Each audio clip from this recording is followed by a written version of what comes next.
Welcome, friends, to another day of Q&As, joined by my lovely and helpful wife, Lucie. Hi, guys. Lucie will be asking me one of your questions from Instagram today. Alright, next question is by our friend, the Petulant Plumber. Nutritional benefits of beans. Oh, that's quite a question. That's quite a It's question. just a statement. Exactly. I love it when people want me to answer a very Should I long... just say like beans? Yeah, exactly. Yeah, people want a detailed response but won't write a question. But Petulant Plumber, I don't mean you specifically. He always asks good questions. No. Alright, so let's talk about beans. Mm-hmm. What I'll do is I'll talk to you about the nutritional content of beans in terms of phytochemicals, less towards the minerals and stuff like that, but I'll talk about minerals and macros a little bit. Then what I think we'll do is we'll talk about cooking measures, how cooking affects legumes as well. We'll talk about legumes in general. And then I'll talk about how they affect health, or how we know they affect health. What's so funny? Legume. Yeah, legume. It's a French word. Legume. Is it really? Yeah, legume. That's why I'm really? laughing. Like, you're saying it with a I had no idea. American accent. She finds my French accent very funny. Well, you know, Winston Churchill used to speak French, but if you hear him speaking French, he would say it in the most British way possible, and he was proud of that. We don't adopt... I find it funny when people that don't really speak French will say a French word in a very French way, like that actor we've been seeing on TV. Remember that guy who said he clearly can't speak French, but he has no problem trying his best with little words so he can sound pretentious. Anyway, all right, so let's get started. Briefly, I'd like to mention something. There's a guy called Dr. Greger. Someone noticed that I guess his book is here, How Not to Die. So someone saw this book and commented on one of our videos saying, hey, how is that book? And I thought this was worth mentioning. Dr. Greger has a great YouTube channel called Nutrition Facts, I think. .org, yeah. Nutrition Facts. Dr. Greger does a great job. I guess he has a really big research team. He does a great job. See, most of these guys that have channels that are somewhat similar to mine, like Rhonda Patrick or Peter Attia, they have research teams that help them do their research. So they do great work. Greger is one of the best ones. I just wanted to mention this briefly. His synthesis of the scientific literature on fruits and vegetables is fantastic. Yeah. However, I did mention two caveats, in my personal opinion. That number one, he prioritizes food too much. Like this book is called How Not to Die. But it's not really about how not to die. It's about how not to die from eating bad food, or how to use food as a medicine, which is great. But that's not all that living long is about. And as you guys know, I know most of you are not obsessed with longevity like I am, but I am. And food is a part of my regimen, but only a part. And you know, I feel like people on YouTube get really obsessed about nutritional.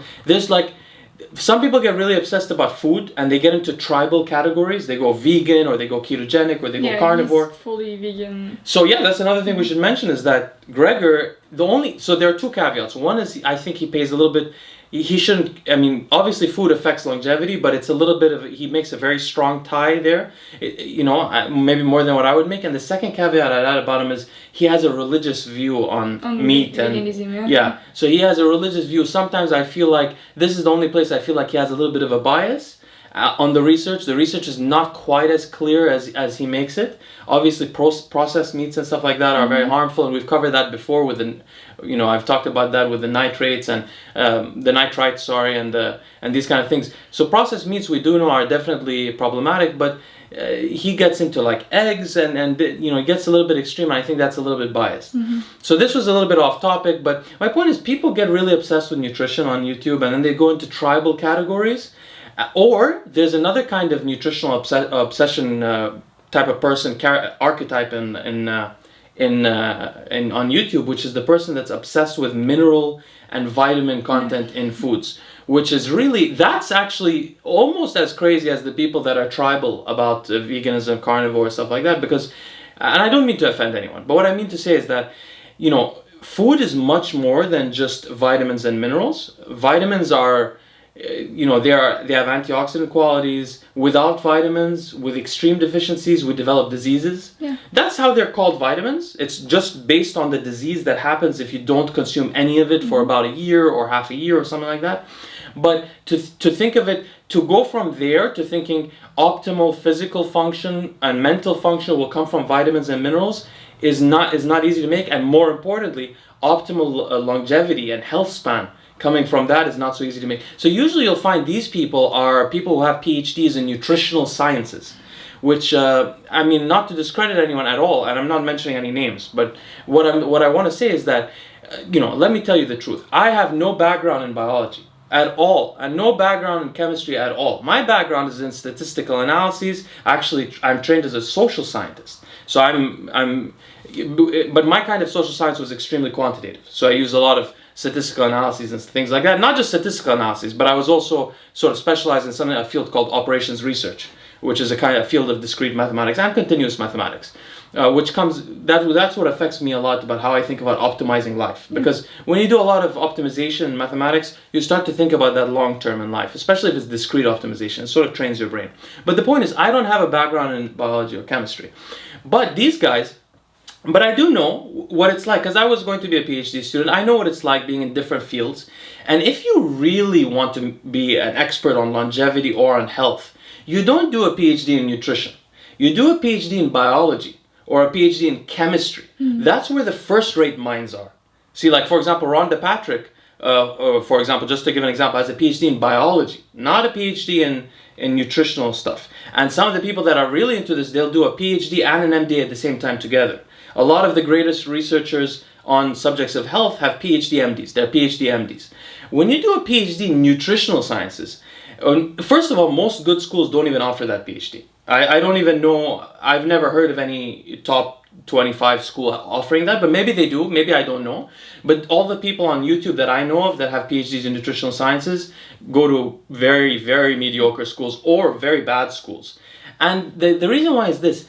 In academia, you either choose a subject to do a PhD in, an interdisciplinary subject. So for example, you can do a PhD in public policy or a PhD in business. Or you'd go into a real method of thinking, a modality of thinking. So you do a PhD in economics or a PhD in biology, a PhD in chemistry.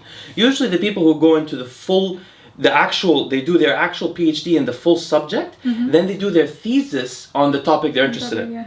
So for example, somebody would do a PhD in chemistry, and then their thesis would be something to do with nutrition. Or a PhD in biology. This is where the first-rate minds are. Anyway, I just wanted to mention this. So basically what I'm trying to say is, I'm not, obviously I have no background in biology and chemistry, and these guys all have more background than I do. But what I want to say is there's this kind of interesting area in YouTube about food. There's tribal people. Then there's these nutritional PhD people that are obsessed with usually obsessed with vitamins and nutrients and minerals, non-nutrients, or sometimes they're obsessed with macros. Yeah. And these are the people sometimes that are so obsessed with this calorie in, calorie out stuff. They argue so much. And that argument, which I made a video on and people got very aggressive with me, that argument it's an argument of semantics. It's a semantic. Obviously, the laws of thermodynamics hold. But the thing is, when you say calories in, calories out, you don't mean that. You mean I can eat a Pop-Tart and I'll get the same result as if you eat something else, and that's where the thing breaks down. It's an argument of semantics. And in philosophy, Ludwig Wittgenstein, who was one of my, I did a little German thing. Ludwig Wittgenstein, let's do it in English. Ludwig Wittgenstein was one of my heroes in philosophy, and this is a guy who said there are no philosophical problems. All philosophical problems are actually problems of linguistics. And so a lot of it has to do with semantics. There may be some philosophical problems, for real, but a lot of these problems that we have in arguments are actually arguments of language, as opposed to arguments of understanding. We're saying something, but thinking something else, and the other person is arguing with what we say. Anyway, that was a long-winded introduction. Let's get into legumes. Lentils. Yeah, lentils. Beans. We're gonna get lentils are one kind of legume, but legumes because they include more than just the legumes is the broader term. So first of all, let's talk about. Why is it so funny? So let's get serious. So first of all, let's talk about the phytochemicals. So what I want to say about legumes in general is that lentils are by far the superhero of the legume world. Okay. And I would say that to a degree, red kidney beans and black beans have advantages. But then the other one I would add a footnote is that special mention is to chickpeas. Okay. Or garbanzo beans, sometimes people call them. I'll mention in a second. So let's start with the first. Actually, let me just say quickly about chickpeas since you asked. Chickpeas have 3 advantages. 1, they have the highest vitamin E content. Number 2, they have isoflavonoids, which you guys, we'll talk about isoflavonoids in a bit, but they have isoflavonoids that are the most active agonists of the PPR alpha and PPR gamma complexes, which is something we talked about in our cardarine video. So you guys will remember that stuff. So they have that unusual quality. Chickpeas had another quality that was interesting as well. Oh, they have, what am I thinking?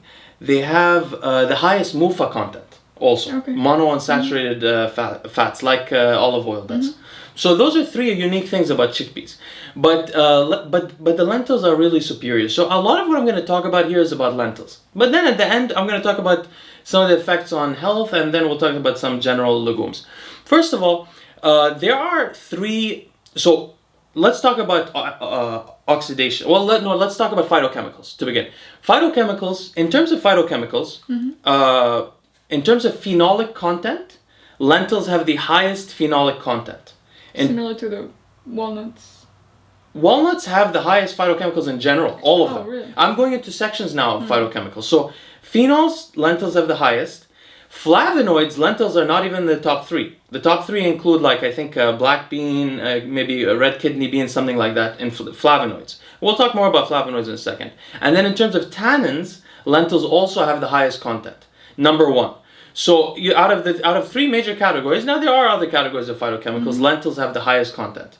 Now note that interestingly in legumes, the phytochemical content isn't directly correlated to the antioxidant power of the legume. Really? Yeah. So but nonetheless, lentils still have the strongest antioxidant powers almost across all measures.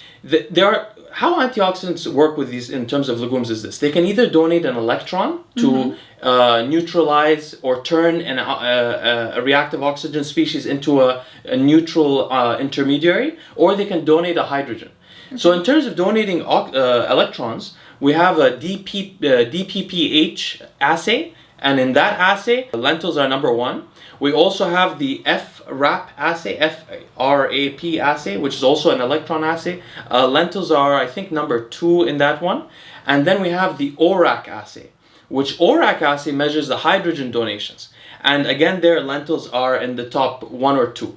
So actually, I think they're second there. So they're first in the DPPH, in the FRAP they're second, and in the ORAC they're second. So they have extreme, in terms of, they're ranking in terms of legumes, by the way. Yeah. So they are either first or second in almost all the antioxidant assay measures, which, by the way, the antioxidant assay measures depend on the solvents used and the chemical processes used to measure the legumes' power, not just on the assay themselves. So actually, I'm going to link a paper here where you guys, if you're very interested, this is a great paper that you can read about the actual antioxidant power depending on how the chemistry used to detect it.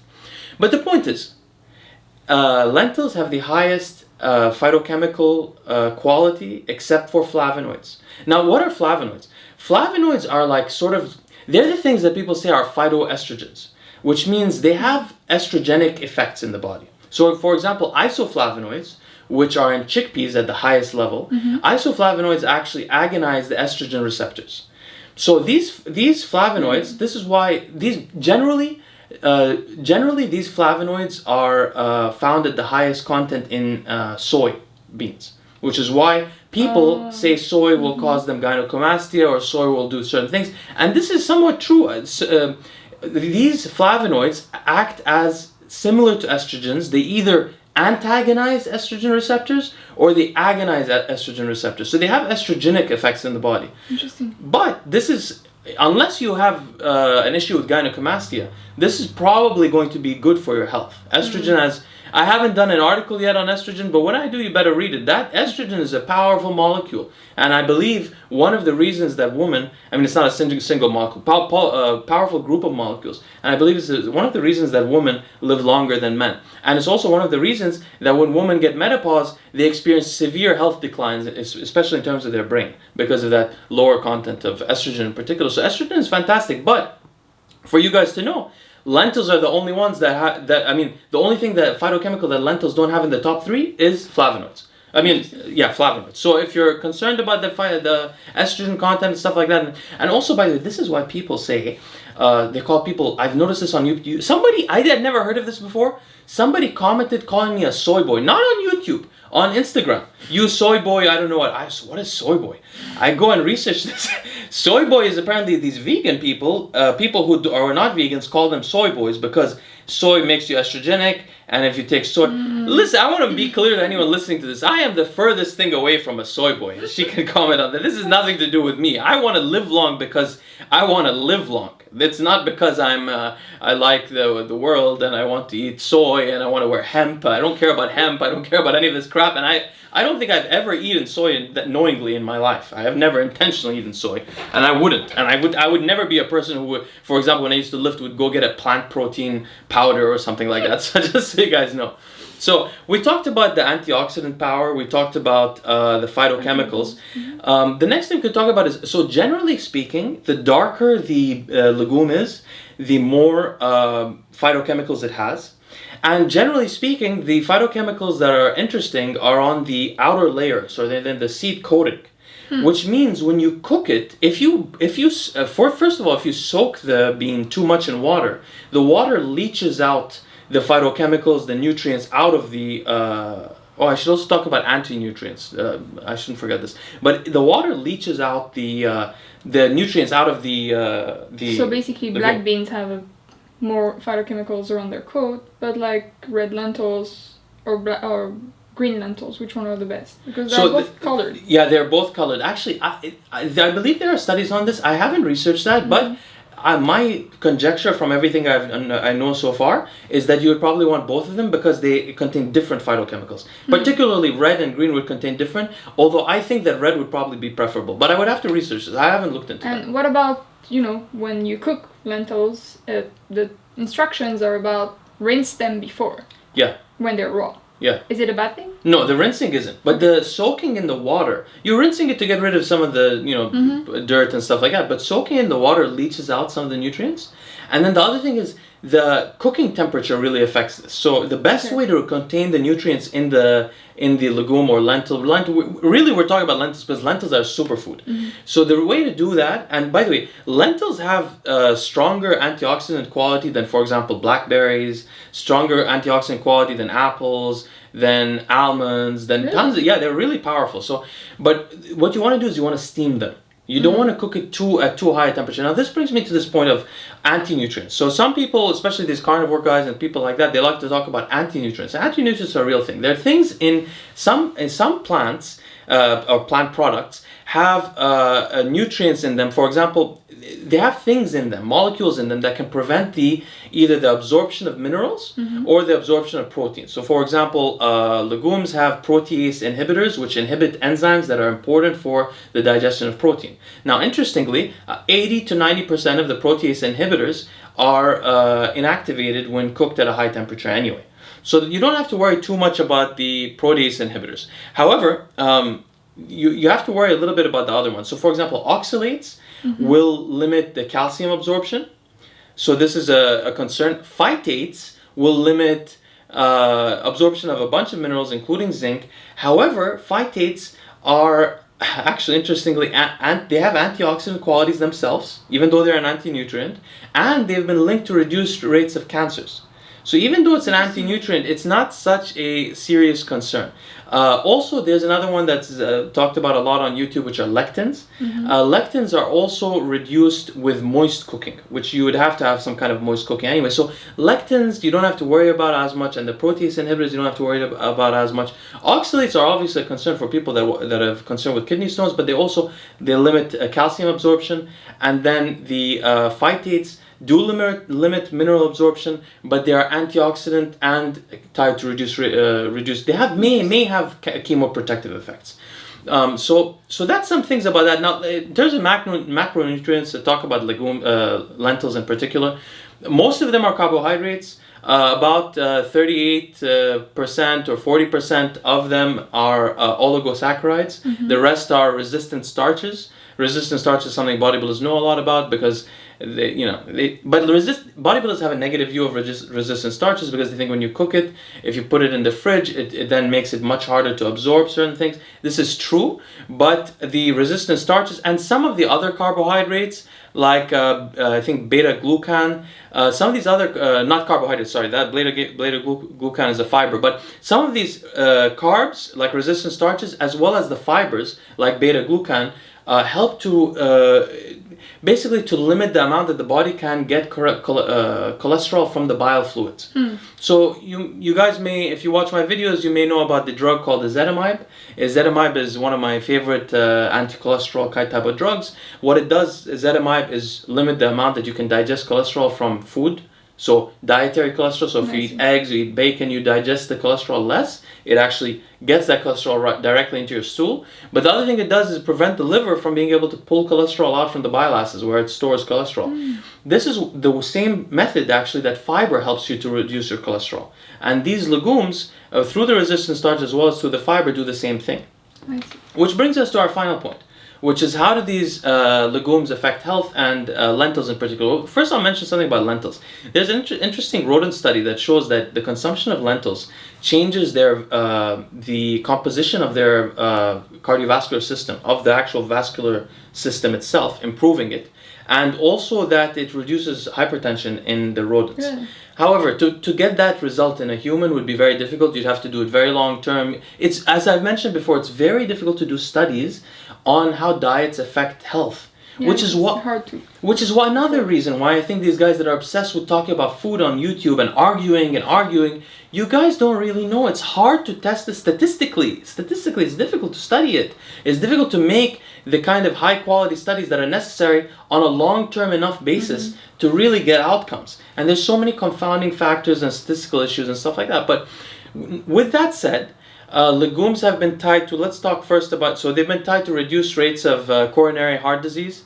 They've been tied to reduced rates of ischemic heart disease. They've been tied, so they're tied to lower total cholesterol, lower LDL cholesterol, higher HDL cholesterol. This is probably through the fiber and the resistant starches and all of that kind of stuff. They've been tied to less chances of getting type 2 diabetes if you have cardiovascular disease. They've been tied to better glucose control for people in general. This is again probably through the low glycemic index as well as the fiber and all that kind of stuff. And they've been tied to reduced rates of colorectal polyps, which are something that comes before colorectal cancer. And they've been tied to reduced rates of pancreatic cancer. They've been tied to reduced all-cause mortality. They've been tied to better survival among the elderly. So basically, legumes in general have very beneficial aspects to them, and lentils are the superheroes of legumes. So lentils, like how, I should have mentioned this in my superfood video, which I did a long time ago, but at the time I wasn't, I'll be honest with you, I wasn't that into legumes, and one of the reasons why I should mention is this. When you eat a higher carbohydrate diet, your brain function deteriorates. So sometimes when you guys see me here not remembering words and first of all, I have a very poor memory. The reason why I have a very poor memory is a real reason. I didn't understand it most of my life, but a lot of the memory is determined by the hippocampus, which is a small region in the brain. When I was younger, I used to have, my friends used to comment on how bad my memory was. I'm talking about when I was, 9 years old, 10 years old, 12 years old. Like I would not remember what I did last week. And then 6 months later, I wouldn't remember the time I went with my friends to some place or the time I did something. And my friends would remember. They would tell stories about me. Remember the time Leo did this and this and this? And I'm sitting there, it's like the first time I'm hearing it. And Lucie also knows this very well of me. I now, when I'm older, I say this is an advantage because I get to live life twice. Everything for me is a little bit new. But I basically have a truly impaired memory. And the reason for this is when people have a lot of stressors in their early life, it causes a reduction in brain-derived neurotrophic factor and other neurotrophic factors, which are directly tied to the development of the hippocampus, the development of the brain. And it's shown that people who have, now I don't identify as this, but I do identify as having a slightly stressed childhood, but people who have traumatic childhoods have worse memories in general. That's always the case. And some people say maybe it's a protective measure to inhibit, to move past their history, but I don't think it's that. There's a biochemical reason for it. We see that in people that are anxious or stressed, they have less neurotrophic factors in adulthood, and in adulthood, where do your new neurons come? In the subventricular area, but also in the subglandular area, and particularly in the hippocampus. So they get worse memories over time. But what I'm trying to mention here is that I already have a poor memory, but sometimes you guys will see on videos that I am not remembering something that I'm thinking about, or after the video I tell you I forgot something. A lot of this comes from me eating more carbohydrates these days. When I was eating less carbohydrates, my memory is much better, especially when my brain is fueled, and my mood is better when my brain is fueled by fats. However, so there's a lot of reasons for this. It's out of the scope of the video for me to get into how carbohydrates affect brain function, but and I'm not going to cite this, I don't want to get into too much detail, but I just want you guys to know that it is shown that like ketogenic diets are neuroprotective, and they're protective toward cognitive function, especially into older age. But the problem is they come with their own issues a little bit. Now, by the way, there are rodent studies that show ketogenic diets extend life. Yeah. Not many people talk about this on YouTube. There are studies like that. Often it depends on the species of mouse that you use. So not all mice respond the same way, and this is something that people don't talk about a lot. So some fasting, for example, work for some species of mice and not for other species of mice. And so there's a lot of complexity there, but what I'm trying to get to is this. I didn't include in my superfoods because I didn't eat too many carbohydrates in general. I would limit it as much as I could to my salads because I wanted my brain function to be good. But for various health reasons and stuff like that, I moved into eating more of them. And I came across lentils, studies on lentils, and I was shocked. This is a superfood, and it should be included in that video that I mentioned, the 8 superfoods. One caveat I'll mention about lentils, they do have higher iron than some of the other, they also have more protein, by the way, than most of the other legumes, but they have higher iron. They also have less magnesium and potassium and some other things. But the important thing to me, when I look at these fruits and vegetables and legumes and stuff like that, and all of these kind of things, what I look at is really the phytochemicals, as well as to a lesser degree the antioxidant effect, less than I'm looking at the minerals, and I'm looking at the traditional vitamins. Because this is too long-winded already. So that's all I have to say about legumes. What I would say, if you're interested in legumes, get yourself some lentils, maybe vary them between the green and red. I haven't looked into the differences between them. Maybe you could do that yourself, but I would vary them. That's what I do, and that's all I have to say. Do you have anything else to say? No. Okay, well, thank you for your question. We'll see you next time.